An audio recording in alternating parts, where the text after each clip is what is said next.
Kemi Badenoch has claimed that many illegal migrants arriving to the UK are not refugees. But the numbers tell an entirely different story.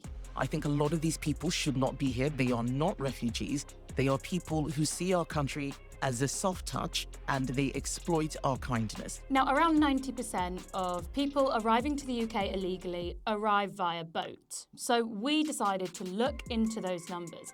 How many people arriving to the UK by boat actually get refugee status? If we look at the statistics from last year, 61% of the people who arrived by boat were granted refugee status. So that's a majority being recognised by the UK government as refugees. Now you might be wondering, are many of these people being granted refugee status cheating the system? The UK process is actually really strict. Basis for the claim is consistent with what is known about both the individual and their country of origin. On the balance of probabilities, that's a tougher threshold than other European countries have, by the way.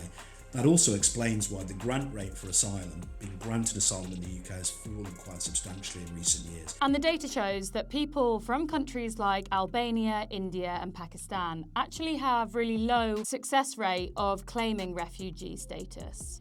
That's because the country that they're coming from does not meet the criteria for the UK government to grant that status.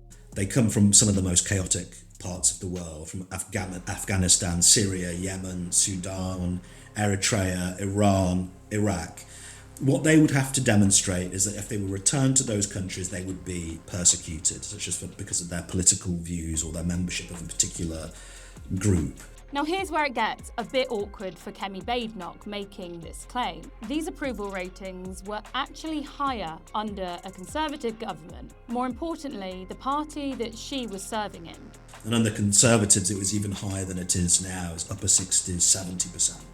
So the data makes it clear. Most people arriving by boat to the UK are asylum seekers, and many successfully pass the refugee vetting system.